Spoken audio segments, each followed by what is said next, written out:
Hi everyone, it's Daisy here again. I hope you have a happy Friday, and I'm here to share that we're going to be reading The Frog Prince. I hope that you enjoy it as much as I do, and that your family and loved ones are able to join in on you too.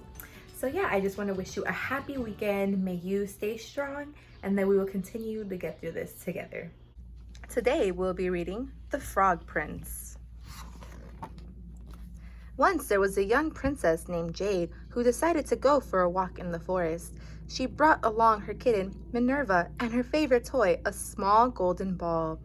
When she came to a beautiful cool spring, she sat down to rest. While Minerva chased butterflies, Jade tossed her ball and caught it again. After a time, she tossed it too hard and the ball fell into the spring. The princess peered into it, but the water was too deep. She could not see her golden ball. "Oh, oh," she cried. "I would give all my jewels and beautiful clothes if only I could have my golden ball back." While she was sobbing by the side of the spring, an ugly green frog stuck his head out of the water. "What's wrong?" he asked. "Why are you crying?" "You can't help," she said. "You're only an ugly frog." But the frog told her he can get her ball. All he wanted in return was to live with her, to eat from her plate, and to sleep in her bed. Now this seemed very strange, but Jade thought the frog would never come to the palace, so she agreed to do as the frog wished. The frog swam to the bottom of the spring, brought up the golden ball in his mouth, and dropped it at her feet.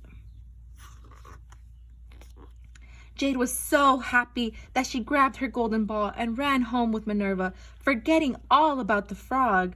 After all, how could a frog leave its home in the spring? "Wait!" called the frog after her, but Jade ran on. The next day, just as the royal family sat down to dinner, there was a knock at the door.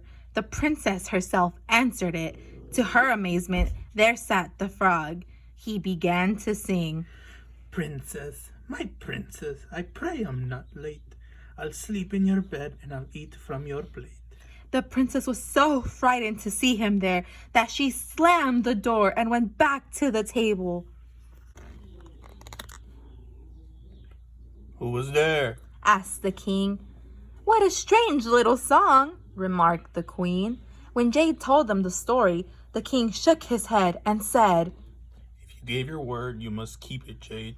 Her mother agreed, so Jade went to the door and let the frog in. He came tap tap, splash splash across the marble floor. Then he gave a leap and was sitting beside Jade at the table. "Move your plate closer so that I may eat from it," he begged, and Jade did. When they were finished, he and Minerva followed her up the marble steps to her bedroom. Jade felt sure she could not sleep a wink with that frog in her bed, but he rolled himself in the edge of the covers and stayed quite out of her way, so all three slept soundly.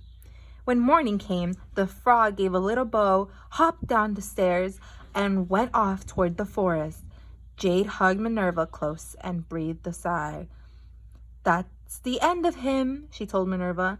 But the next evening, just as the royal family sat down to dinner, there was a knock at the door.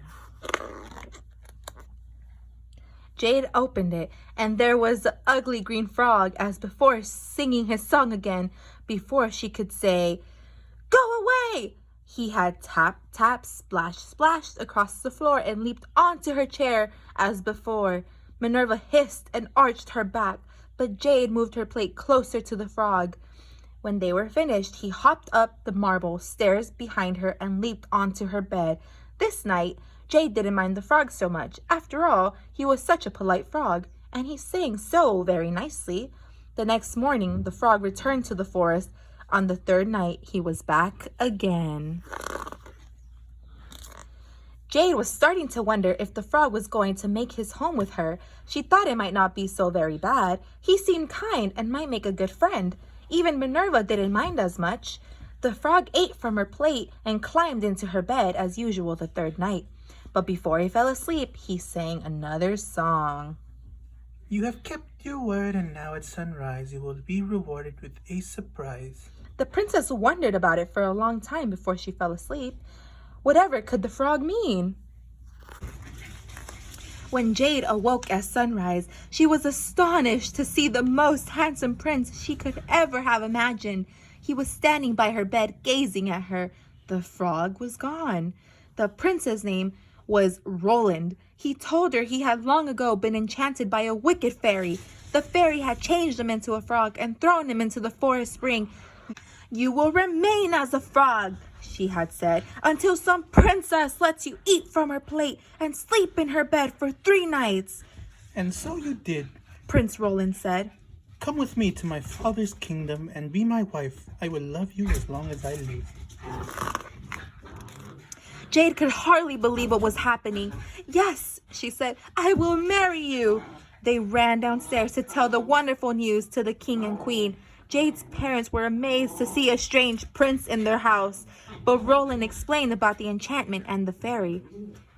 "And then this morning, there he was, standing by my bed," Jade exclaimed, "and I knew I wanted to marry him. Even when he was still a frog, I had started to care for him. True kindness and goodness cannot be disguised by an ugly appearance." Jade's father gave his blessing to the young couple and his thanks to Prince Roland. You have taught my daughter Jade not only the meaning of patience, but the importance of being true to one's word, said the king. Soon afterward, Princess Jade and Prince Roland were married in a beautiful palace ceremony. Nearly everyone from around the kingdom came to see the prince, miraculously transformed from a frog to a handsome young man because of Jade's good deed. Then, with a tearful farewell, the couple departed for Roland's native country. There, his parents, the king and queen of that land, made them welcome.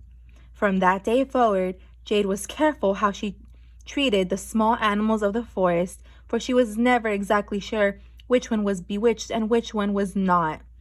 The end.